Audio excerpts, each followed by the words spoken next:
Hello hi, કેમ છો? હું છું ક્રિષ્ના સોલંકી અને તમે જોઈ રહ્યા છો લર્નિંગ વિથ ફન. આજે આપણે ધોરણ 10નો ચેપ્ટર વિજ્ઞાનનું જોઈ રહ્યા છીએ અને એમાંય આજે આપણે ગોળી અરીસા વિશે શીખવાના છીએ.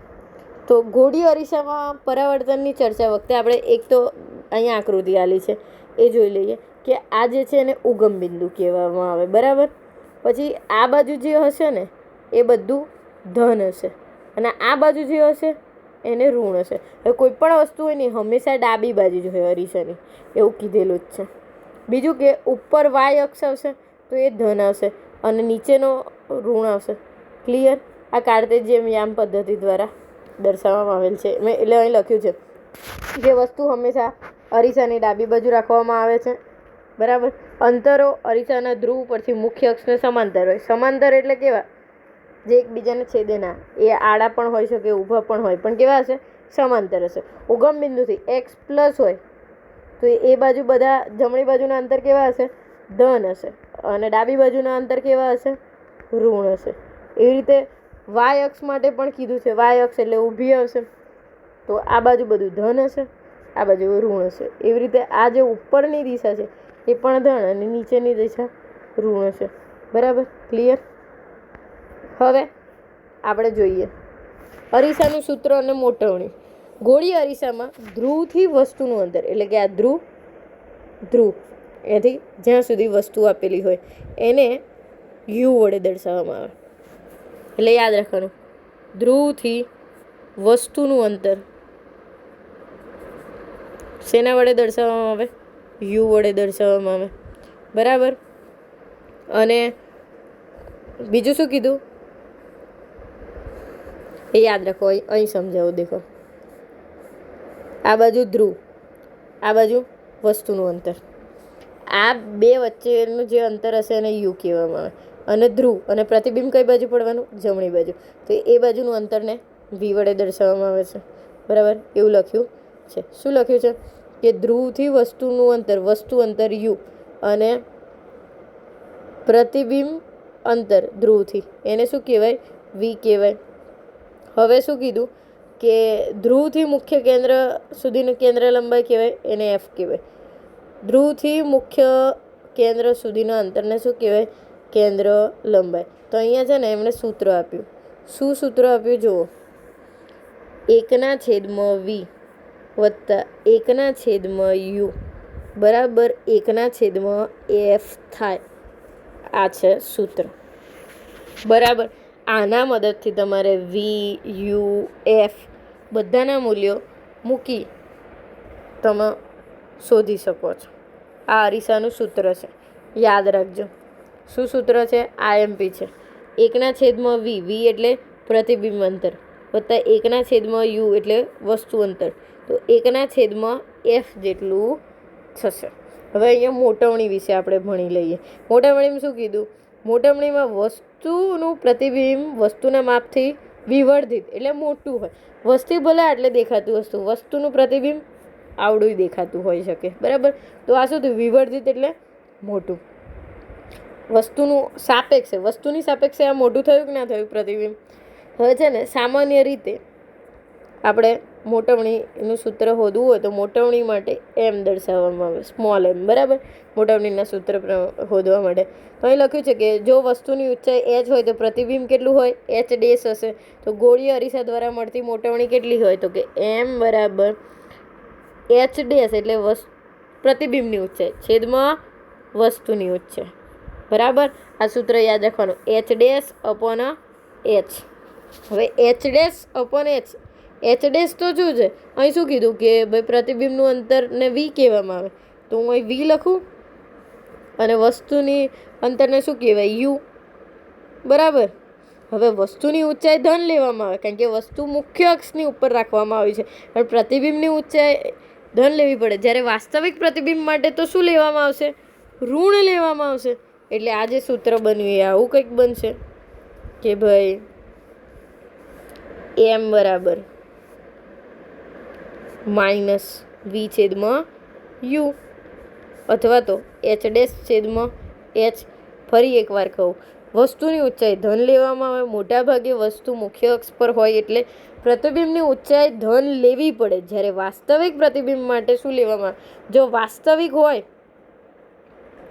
તો એ પ્રતિબિંબની ઊંચાઈ હંમેશા કેવી લેવાની? ઋણ લેવામાં આવે છે, જે અહીં લખેલું છે. એટલે ઋણ ચિહ્નથી કર્યું એટલે આપણે મોટવણીમાં મૂલ્યમાં ધન ચિહ્ન દર્શાવે તો એ શું હોય? પ્રતિબિંબ કેવું હશે? આભાસી.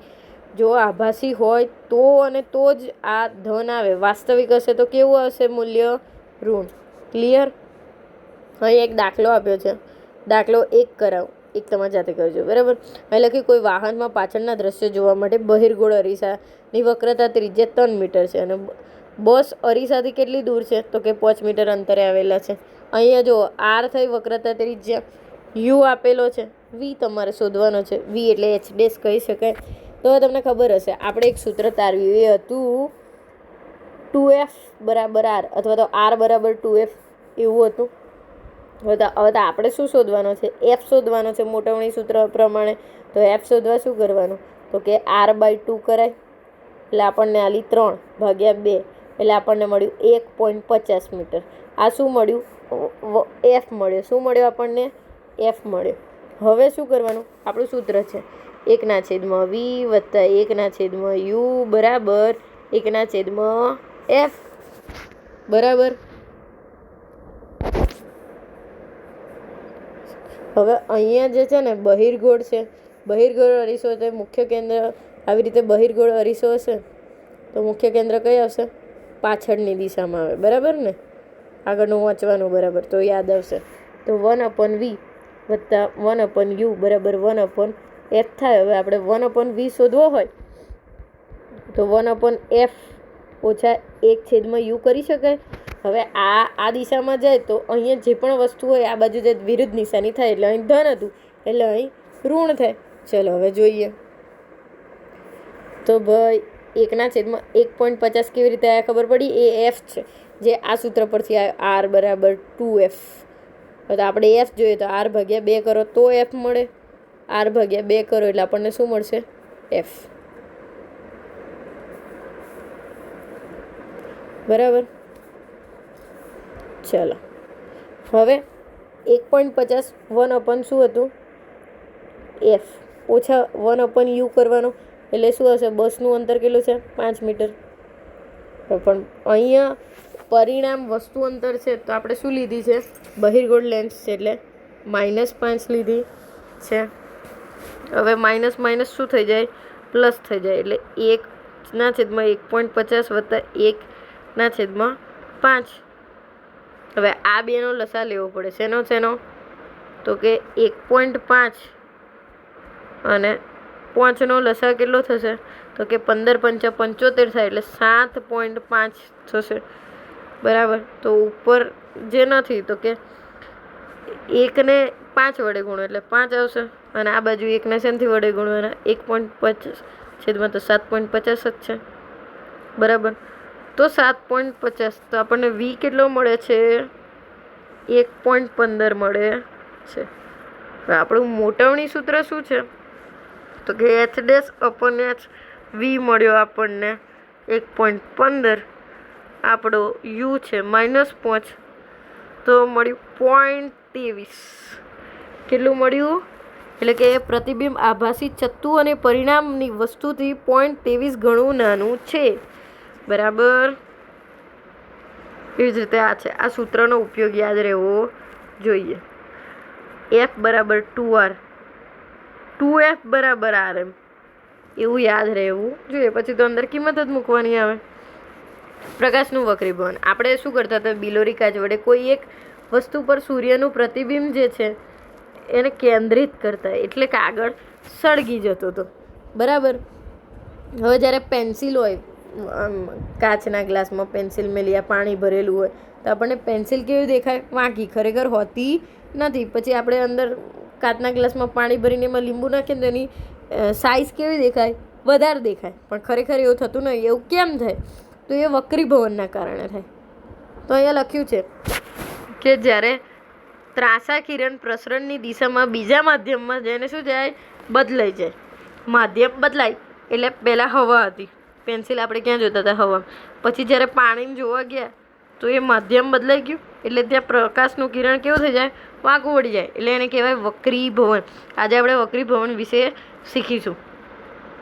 તો અહીંયા એક આકૃતિ આલેલી છે જેમાં એવું કીધું છે કે તમારે ABCD લખવાના, એટલે અહીં ABCD એમ લખી દીધા 4.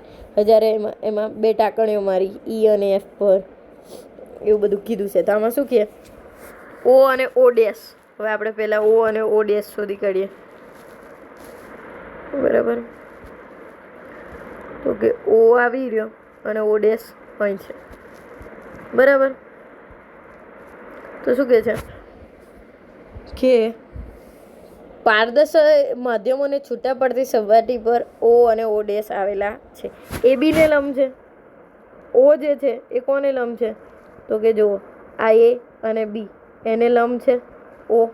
ઓકે, ચલો હવે આગળ શું કહે છે જોઈએ. CD M ડેશ પર આવેલો છે, જે પાતળા માધ્યમમાંથી ઘટ માધ્યમ એટલે કે હવામાંથી કાચમાં પ્રવેશે છે. જો અહીં એક સ્ટેટમેન્ટ લખ્યું છે કે પાતળા માધ્યમમાંથી ઘટ માધ્યમમાં, જ્યારે અહીં લખ્યું છે કે હવામાંથી કાચમાં પ્રવેશે છે, એટલે કે પ્રકાશ લંબ તરફ વાંકું વળે છે. તો શું થશે? લંબ તરફ વાંકું વળે, લંબ તરફ વાંકું વળશે. પાતળા માધ્યમમાંથી ઘટ માધ્યમમાં જાય ત્યારે, જો અહીં લખેલું છે કે પાતળા માધ્યમમાંથી ઘટ માધ્યમમાં એટલે કે હવામાંથી કાચમાં પ્રવેશે તો એ લંબ તરફ વાંકું વળે છે. જ્યારે ઘટમાંથી પાતળામાં જાય તો એ લંબથી દૂર જશે. અહીંયા એની જોડે જોડે લખી દઈએ આપણે કે જ્યારે ઘટમાંથી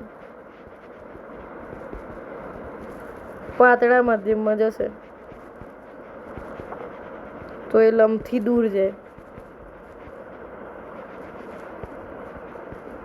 એટલે એવું કે પાતળા માધ્યમમાંથી ઘટ માધ્યમમાં આવે તો લંબ તરફ, અને ઘટ માધ્યમમાંથી પાતળામાં તો લંબથી દૂર જશે, એવું કે છે. ચલો, બરાબર. અને અહીં એવું કીધું છે નિર્ગમન કોણ આપાતકરણની દિશાને સમાંતર હશે. તો કે એક પારદર્શક માધ્યમમાંથી બીજા પારદર્શક માધ્યમમાં થાય ત્યારે એનો વેગમાં પણ ફેરફાર થાય, અને આ જે ઘટના છે એને વક્રીભવનની ઘટના કહેવામાં આવે છે. અહીંયા છે ને નિયમ આપે છે. આપાત કિરણ, વક્રીભૂત કિરણ, બે માધ્યમના આંતર સપાટીને આપાત બિંદુએ દોરેલો લંબ એક જ સમતલમાં હશે. બરાબર. અને પ્રકાશે આપેલા રંગ અને માધ્યમોની જોડ આપાત કોણ સાઇન અને વક્રીભૂત કોણ સાઇનનો ગુણોત્તર કેવો હશે? અચળ રહેશે. તો તમને આવું પૂછે કે આપાત કોણનો સાઇન અને વક્રીભૂત કોણનો સાઇન એ બે હંમેશા કેવા હશે? અચળ. ડન. ચાલો, પછી વક્રીભવનાંક વિશે આપણે જોઈ લઈએ. તો કે તમે અભ્યાસ કરો છો એવી રીતે કિરણ એક પારદર્શક માધ્યમમાંથી બીજા પારદર્શક માધ્યમમાં પ્રવેશે છે ત્યારે પોતાની દિશા બદલે છે. ધારો કે આ હવા છે, હવા નીચે કાચ છે, અહીંયા આપેલું છે, તો અહીં ઉપરથી એમ ખરેખર તો આમ ઉતરવું જોઈએ, પણ એ જાય છે કેવું? આમ જાય છે. કેમ? તો કે એ જ્યારે એક માધ્યમમાંથી બીજા માધ્યમમાં જાય ત્યારે એની દિશા બદલવાનું છે અને છે.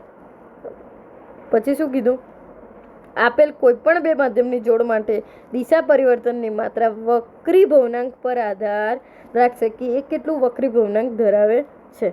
જુદા જુદા માધ્યમમાં પ્રસરણની સાપેક્ષ ઝડપ ઓળખાતી મહત્વપૂર્ણ ભૌતિક રાશિ છે. શું કે જ્યારે એક માધ્યમમાંથી બીજા માધ્યમમાં પ્રકાશ હોય આવી રીતે જઈ રહ્યો છે, જો પહેલાં પાણી હતું, પછી કાચમાં ગયો કે હવામાં ગયો, તો આ જે પ્રસરણની દિશા છે એની ઝડપ છે. શું કીધું? એને મહત્વપૂર્ણ એક ભૌતિક રાશિ આપી કે કેટલી સ્પીડમાં જશે, એને શું કીધું? વક્રીભવનાંકને સાંકળી શકાય છે.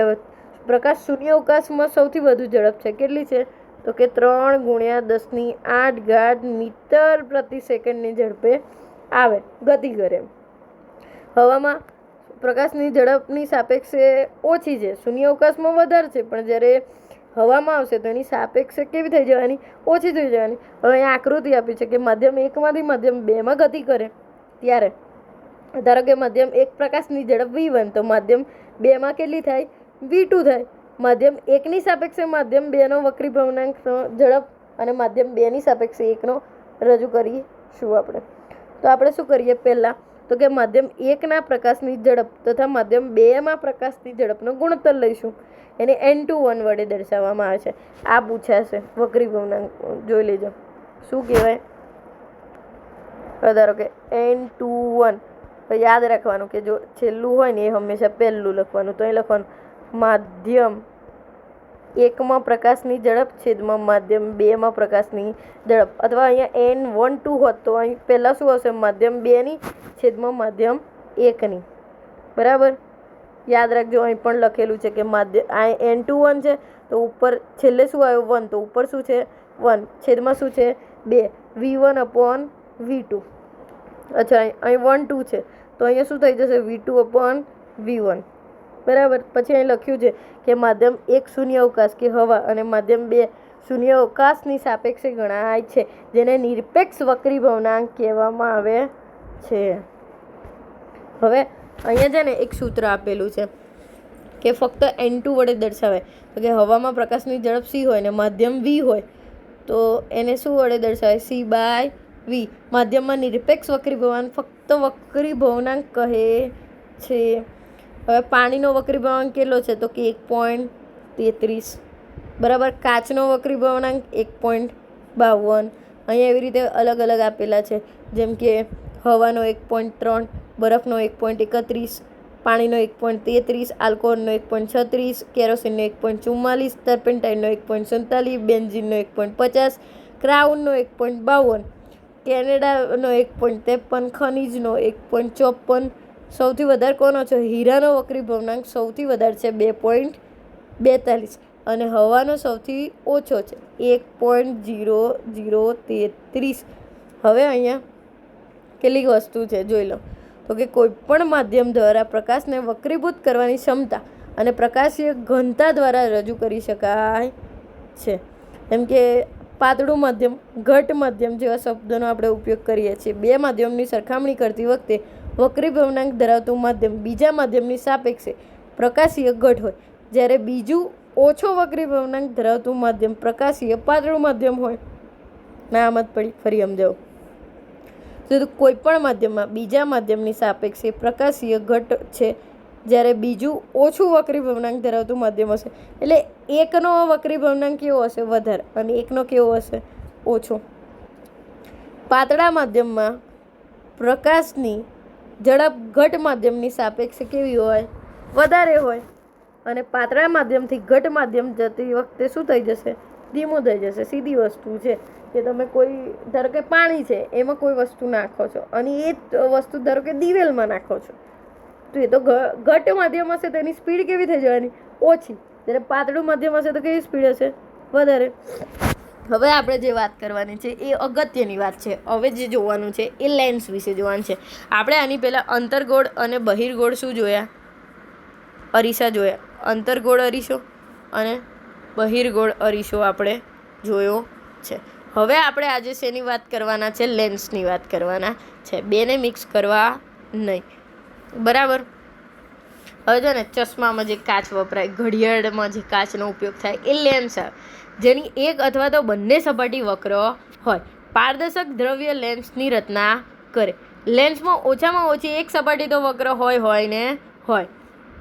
બે પણ હોય. બે હોય તો એને દ્વિબહિર્ગોળ લેન્સ કહેવાય. ધારો કે બહિર્ગોળ એટલે શું બંને બાજુ ઉપસેલી દેખાયા તો એને શું કહેવાશે બહિર્ગોળ. અને આ બંને બાજુ અંદર ગયેલી છે તો આને શું કહેવાશે અંતર્ગોળ. ચલો હવે આપણે એના વિશે વધારે માહિતી મેળવીએ. લેન્સની કિનારીની સાપેક્ષે મધ્યમાં જાડો હોય. શું કીધું બહિર્ગોળ લેન્સ જે છે એ કઈ જાડો હશે તો જુઓ અહીં આ જે ઉપર છે એ પાતળો છે પણ આ મધ્યમાં જે છે આ જગ્યા એ કેવું હશે મધ્યમાં જાડો હોય. કઈ હોય મધ્યમાં જાડો હોય અને આગળ પાછળ કેવો હશે પાતળો હશે. ચલો આગળ વધીએ. અનુસાર લેન્સના પ્રકાશના કિરણો અનુસાર બહિર્ગોળ લેન્સને અભિસારી લેન્સ કહેવાય. શું કહેવાય આ લેન્સ છે બહિર્ગોળ એને શું કહેવાશે અભિસારી. યાદ રાખજો, નીચેમાંથી કયા લેન્સને અભિસારી લેન્સ કહે છે એવું પૂછાય તો એમાં શું આવશે? બહિર્ગોળ. જે મધ્યમાં જાડો હોય, કિનારેથી પાતળો હોય અને એને શું કહેવાય? અભિસારી લેન્સ કહેવામાં આવે છે. બરાબર. બંને સપાટી હવે અંતર્ગોળની વાત કરીએ તો એની બંને સપાટી ક્યાં હશે? જો અંતર્ગોળ અંદરની બાજુ વળેલી છે. બરાબર. મધ્ય કરતાં આ જો વચ્ચે પાતળો છે ને આજુબાજુ કેવો છે? જાડો છે. બરાબર. એટલે આને શું કહેવાય? અપસારી લેન્સ કહેવાય. શું કહેવાય? અપસારી. જો બહિર્ગોળ હોય તો અભિસારી લેન્સ અને અંતર્ગોળ હોય તો અપસારી લેન્સ કહેવામાં આવે છે. બહિર્ગોળના લેન્સ અને અંતર્ગોળના લેન્સને 2 વક્ર સપાટી હોય છે. દરેક વક્ર સપાટી ગોળાનો જ ભાગ છે અને વક્રતા કેન્દ્રને સી વડે દર્શાવવામાં આવે છે. શું કહેવામાં આવે? સી. હવે લેન્સને 2 વક્રતા કેન્દ્રો હોવાથી તેમને C1 અને C2 પણ કહેવામાં આવે. જો લેન્સમાં કેટલા વક્રતા કેન્દ્ર હોય? 2. તો એકને C1 અને એકને C2 કહેવામાં આવે છે. હવે આપણે કાલ્પનિક રેખાથી એને મુખ્ય અક્ષ દોરીએ. એ પ્રકાશીય કેન્દ્ર સામાન્ય રીતે મૂળાક્ષર O વડે દર્શાવવામાં આવે છે. પહેલામાં P વડે ધ્રુવ દર્શાવતા હતા ને આપણે. લેન્સના પ્રકાશીય કેન્દ્રમાંથી પસાર થતા પ્રકાશનું કિરણ કોઈપણ પ્રકારનું વિચલન અનુભવ્યા સિવાય પસાર થાય. એટલે ધારો કે આડો પ્રકાશ થતો નથી, સીધો જ જશે લેન્સમાંથી. બરાબર. લેન્સને પૂરતી મર્યાદિત રાખીશું અને મુખ વક્રતા ત્રિજ્યા કરતાં ઘણું નાનું હોય. શું કીધું? વક્રતા ત્રિજ્યા કરતાં મુખ કેવું હશે? નાનું હશે.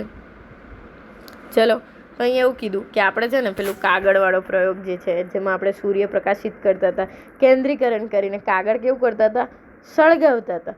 હવે બહિર્ગોળ લેન્સ પર આપાત થાય ને તો લેન્સમાંથી વક્રીભવન પામ્યા બાદ મુખ્ય અક્ષના કોઈ એક બિંદુ પાસે કેન્દ્રિત થશે. એ ધારો કે તમારે આ લેન્સ દોરતા શીખવો પડશે. ધારો કે અહીંયાથી કોઈ પણ પ્રકારના કિરણો આપાત થાય છે તો એક જગ્યાએ શું થશે? કેન્દ્રિત થશે બહિર્ગોળ લેન્સમાં. એવું કીધું છે. હવે તમે અંતર્ગોળ લેન્સમાં હોય ને તો વક્રીભવન મુખ્ય અક્ષ પર કોઈ પણ બિંદુથી અપસારણ પામી મુખ્ય અક્ષ પરના બિંદુને અંતર્ગોળનું મુખ્ય કેન્દ્ર કહે છે. બીજી બાજુ સમાંતર કિરણો પસાર કરો અને વિરુદ્ધ બાજુ લેન્સનો મુખ્ય કેન્દ્ર મળે. એ તો અલગ ઊંધું મળશે એમ. હવે Fનો ઉપયોગ કરો તો F1 અને F2 વડે દર્શાવવામાં આવે છે. ચલો આગળ જોઈએ આપણે લેન્સની પ્રતિબિંબની રચના. હવે અહીંયા છે ને પેલા બહિર્ગોળ અરીસામાં કેવું હતું?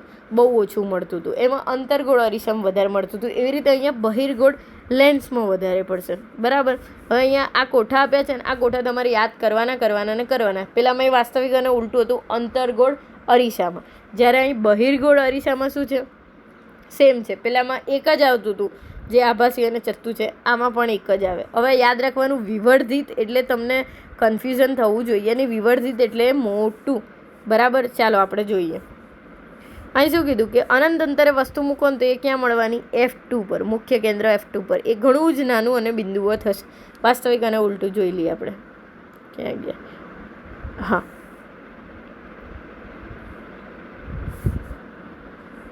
આવ્યું. જો તમે અનંત અંતરે કોઈ વસ્તુ મૂકી તો એ તમને એનું જે મળશે એ ક્યાં મળ્યું? F2 પર મળી. બરાબર. દેખાય છે? આ જુઓ, કોઈ વસ્તુ અનંત અંતરે મૂકી તો એનું આપણને ક્યાં મળ્યું? F2 પર. પણ કેટલું મળ્યું? બિંદુવત મળ્યું. કેવું મળ્યું? બિંદુવત. ચલો હવે બીજું જોઈએ.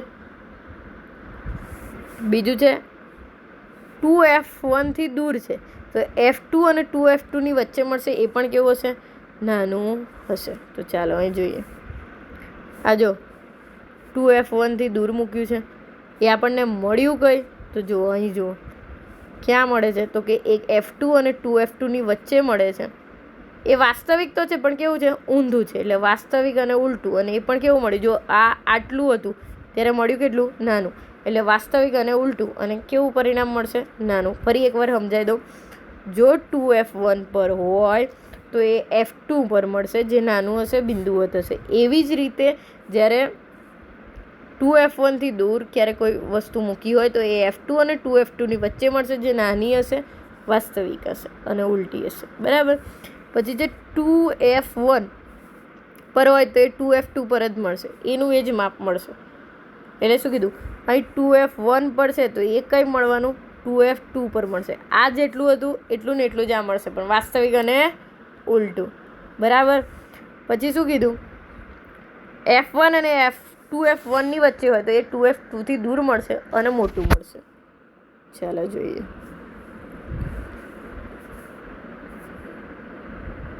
આ 2f1 પર મળે છે, બરાબર, તો એ 2f2 પર જશે. બરાબર. પછી શું છે? મુખ્ય કેન્દ્ર F1 પર મળે તો અનંત અંતરે હોય, ઘણું જ મોટું હોય અથવા ખૂબ મોટું હોય, વાસ્તવિક અને ઉલટું જશે F1 પર હોય ત્યારે. ચલો આપણે જોઈ લઈએ. આર્યું F1 પર હોય, અનંત અંતરે હોય, આર્યું. જો પહેલું 2f2થી દૂર. ઉપર આ કયું ચાલુ થી પાછું? શું કીધું? F1 અને 2f1ની વચ્ચે હોય તો 2f2થી દૂર મળશે. તો કે F1 અને 2f2ની વચ્ચે હોય તો એ ક્યાં મળે? 2f2થી દૂર મળે. હવે આ અનંત અંતરે મૂકેલું છે તો એ ક્યાં મળશે? તો F1 પર હોય તો અનંત અંતરે મળે. એટલે હવે આપણે F1 પર હોય, આ અહીં હોય તો એ ક્યાં મળશે? અનંત અંતરે, અને ઘણું જ મોટું મળશે. એટલે કેન્દ્ર O પર હોય તો વસ્તુ લેન્સની જે તરફ હોય એ જ બાજુ મળશે. હવે જો કેન્દ્ર O તરફ હોય,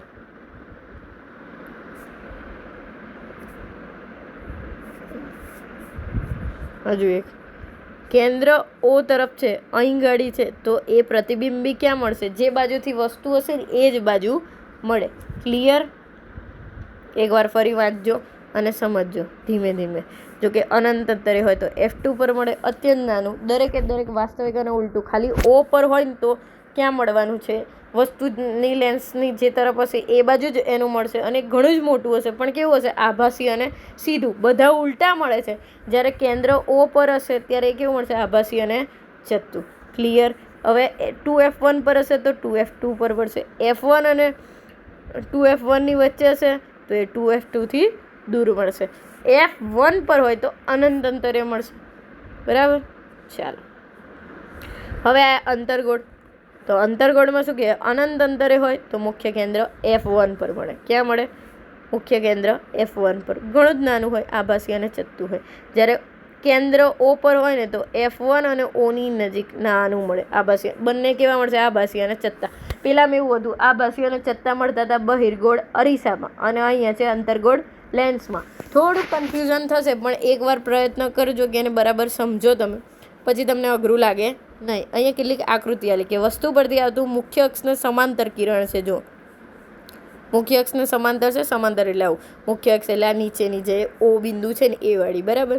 તો એ સમાંતર હોય તો અંતર્ગોળ લેન્સના કિસ્સામાં છે ને કિરણ લેન્સની તે જ બાજુ તરફના મુખ કેન્દ્રમાંથી અપસરણ પામતું હોય ને એવો ભાસ થાય, પણ ખરેખર એવું થતું નથી. આ છે કામ કરીને આમ થાય. અંતર્ગોળમાં કેવું થાય કે આ જો અહીંયા F2માં જાય છે ને, પણ અહીં કેવું લાગે? અહીં જ છે એવું લાગે, પણ એ ખરેખર તો અહીં હોતું નથી, ખાલી ભાસ થાય છે. ચાલો પછી અહીંયા તો આકૃતિ આલી છે કે બહિર્ગોળ લેન્સના મુખ્ય કેન્દ્રમાંથી પસાર થતું હોય તો વક્રીભવન પામી સમાંતર નિર્ગમન પામે છે. સમાંતર જ બહિર્ગોળમાં જ. બહિર્ગોળ તમને હવે ખબર હોય છે કે આ બહિર્ગોળ કહેવાય, આ અંતર્ગોળ કહેવાય. બરાબર. અને અંતર્ગોળના કિસ્સામાં મુખ્ય કેન્દ્ર તરફ જતું હોય એવું લાગે. પહેલાં કેવું અંતર્ગોળમાં લાગતું, બહિર્ગોળમાં લાગતું હતું, એવું અહીં ક્યાં લાગે? અંતર્ગોળમાં. કે આ સમાંતર જાય તો અહીં નિર્ગમન પામીને જતું રહે, જ્યારે અહીં કેવું હોય? સમાંતર જ જઈ રહ્યું છે એવો ભાસ થાય. લેન્સની પ્રકાશીય કેન્દ્રમાંથી પસાર થતું કિરણ વિચલન પામે સિવાય નિર્ગમન પામે છે. એટલે કે સીધે સીધું જ જાય. ક્યાં જાય? ઓમાંય સીધું જાય, ઓમાંય સીધું જાય. ક્યાં હોય તો ઓમાંથી નીકળે, ત્યાં પેલા સીમાંથી નીકળે તેવું થતું હતું. બરાબર.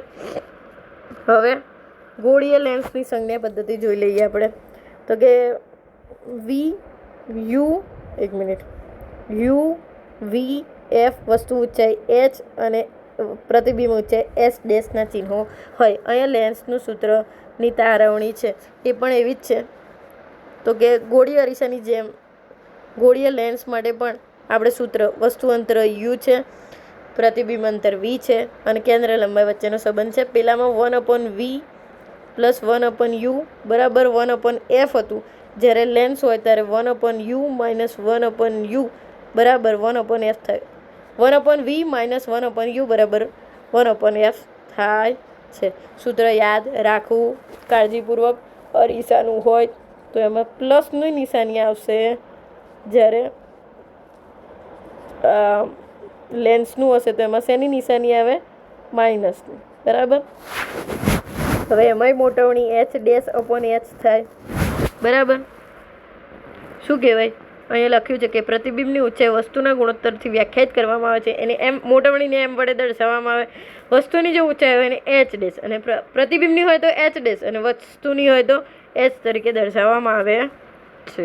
ચલો, લેન્સનો પાવર બહુ અગત્યની વસ્તુ છે. તમને થાય આ લેન્સ લેન્સ લેન્સ એટલે શું? જે લોકોને ચશ્મા હોય ને તો ચશ્મામાં ખબર એવું કે મને 2 નંબર આવ્યા, 3 નંબર આવ્યા, 2.5 નંબર આવ્યા, 1.5 નંબર આવ્યા, તો એ પ્રમાણે લેન્સ શોધવો પડે. હવે એમ હોય બહિર્ગોળ ને અંતર્ગોળ. હવે કયો વાપરો? જો બહિર્ગોળ હોય ને તો વચ્ચેથી જાડો હોય અને અંતર્ગોળ હોય ને તો એ વચ્ચેથી પાતળું હોય.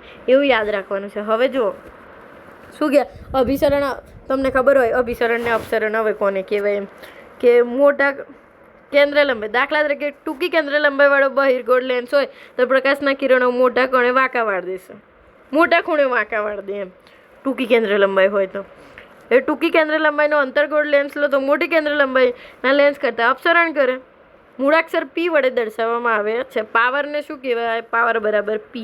એ કેન્દ્ર લંબાઈને કેવું હોય? 1/f. લેન્સનો પાવર શોધવો હોય તો શું કરવાનું? 1/f.